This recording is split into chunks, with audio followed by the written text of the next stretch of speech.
Parsa high school में रविवार को दलित शोषित अल्पसंख्यक मंच के तत्वाधान में देश रत्न बाबा साहेब डॉक्टर भीमराव अंबेडकर की 132वीं जयंती मनाया गया। सोनपुर विधायक डॉक्टर राम अनुज राय, प्रमुख सबिता देवी, नप मुख्य पार्षद प्रतिनिधि वार्ड सदस्य करमुल्लाह, मुखिया सुनील राम, पूर्व मुख्य पार्षद प्रतिनिधि विनोद दास, शिक्षक राघदेव राम, अनिल राम, कर्मवीर भारती, मालिक राम, राजनाथ राय, अजय दास, अरुण दास आदि ने बाबा साहेब की प्रतिमा पर माल्यार्पण तथा पुष्पांजलि अर्पित कर श्रद्धांजलि अर्पित किया।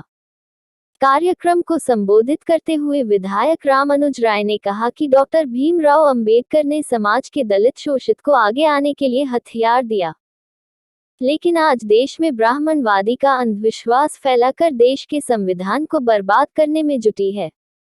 बाबा साहब के सपनों को पूरा करने के लिए सभी को एकजुट और संगठित होकर देश को बचाने के लिए लड़ाई लड़ना के लिए प्रेरित किया। वही प्रमुख सबिता देवी ने बाबा साहब के सपनों को पूरा करने लिए महिला को समानांतर शिक्षा देने तथा भागीदारी देने के लिए अपील किया। कार्यक्रम में कमेटी के द्वारा सभी अतिथियों को अंग वस्त्र देकर सम्मानित किया गया। वही यूपी के मिशन गायक रविंद्र राय बिरहिया द्वारा संगीत के माध्यम बाबा साहब के जीवनी और कार्य के संबंध में जानकारी दिया। मंच का संचालन हरेंद्र पासवान ने किया।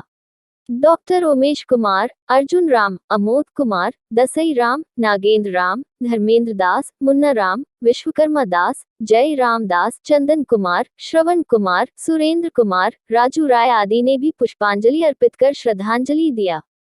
जयंती को लेकर डीजे, बैंड बाजा रथ के साथ शोभायात्रा निकाली गई, जो हाई स्कूल परसा से दरोगा राय चौक, परसा बाजार, पोजी चौक होते हुए परसा हाई स्कूल चौक, अंजनी बाजार, मकेर बाजार, फुलवरिया, सोनहो बाजार होते हुए परसा हाई स्कूल पहुंची, जहां सभा में तब्दील हो गई। D11 टीवी के लिए छपरा से दीपक कुमार की रिपोर्ट। जय भीम, जय भीम।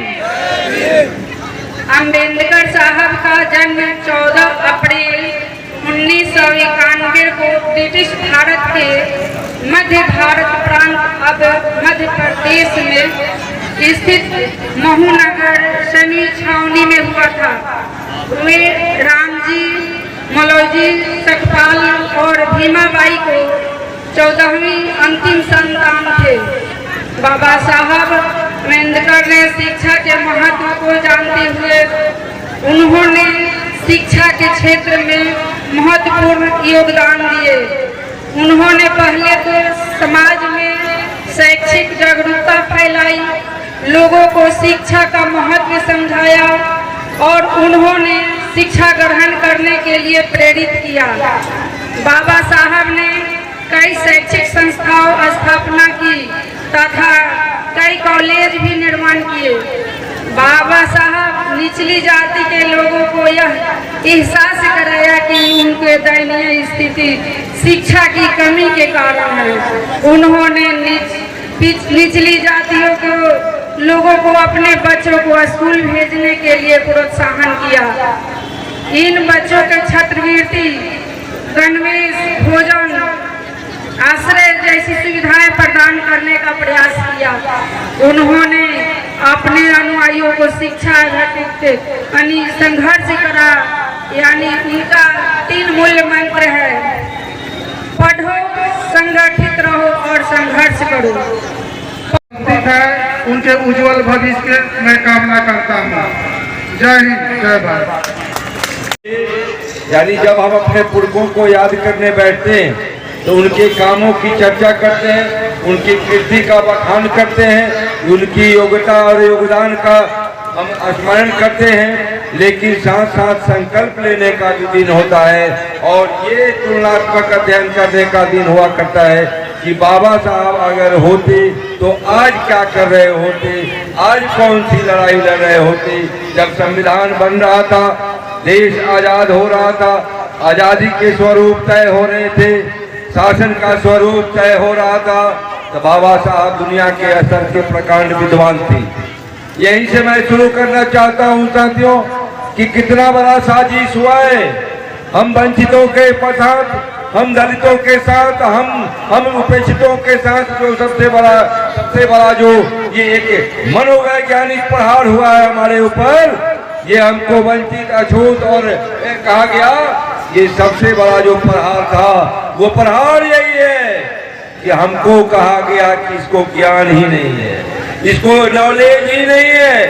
अरे बेईमान, नॉलेज नहीं होता तो देश का संविधान अंबेडकर साहब नहीं लिखे होते, कोई और लिखा होता, देश आज ये नहीं होता, देश आज ये नहीं होता। और आपको बताएं साथियों, हमारे पढ़े लिखे कई शिक्षक का नाम आ रहा है, कई शिक्षक साथी बैठे और सामने भी प्रबुद्ध लोग हमारे समाज के। दुनिया में सबसे बड़ी जो उपाधि है, डिग्री है, वो DSc होता है, डॉक्टर ऑफ साइंस का होता है, इसी फैकल्टी में होता है। और इस देश के, भारत के अभी तक के अमृत काल वाले का इस 75 वर्ष के आजाद भारत में किसी दो व्यक्ति को मिला है, वो दोनों दलित से आता है, एक डॉक्टर भीमराव अंबेडकर और दूसरे KR नारायणन। इसलिए ये साजिश होता रहा, हमको पाखंड में, हमको अंधविश्वास में, हमको धर्म में, हमको कलम में फंसा करके आज वो लाखों साल से रखा गया। एक दो दिन की लड़ाई नहीं है, हम तो आदिम लोग हैं, आदिवासी लोग हैं, लोग हैं, मूल्यवासी हैं, बहुजन हैं। और साजिश से बाहर से आने वाला अपने को कह दिया समाज का अगुआ, अपने को कह दिया महान, अपने को कह दिया बड़ा जात, हमको कह दिया नीचा जात, हमको कह दिया नीचा जात। तो इस पाखंड को, इस अंधविश्वास को, इस ये को इसमें फंसा कर और हमको नीचा कर दिया, अपने को ऊंचा कर दिया, यही लड़ाई आज भी जारी है। बाबा साहब ने भी लड़ने का काम किया। दलित शोषित अल्पसंख्यक मंच के तत्वाधान में भारतीय संविधान निर्माता भारत रत्न डॉक्टर भीमराव अंबेडकर जी की 132वीं जयंती सह बाबा चूहरमल जी की संयुक्त जयंती मनाई गई है।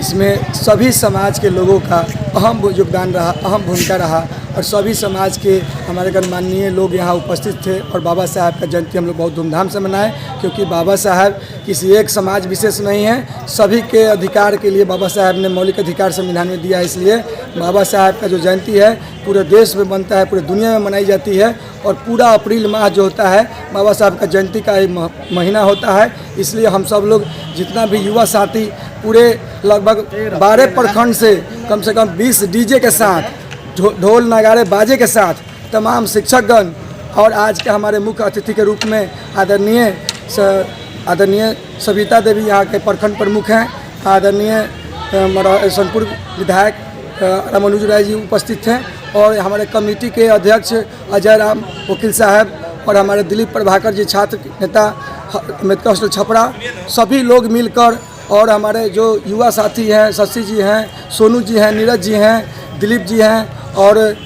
तमाम लोग मिलकर आज जो हम लोग जयंती मनाकर और एक मैसेज दिए हैं कि बाबा साहब सिर्फ दलित की हितैषी नहीं, बाबा साहब सभी समाज के वर्गों का हितैषी बनकर संविधान में मौलिक अधिकार दिए कि बाबा साहब को पढ़िए और समझिए और उनके बताए गए रास्ते पर चलने का काम करिए।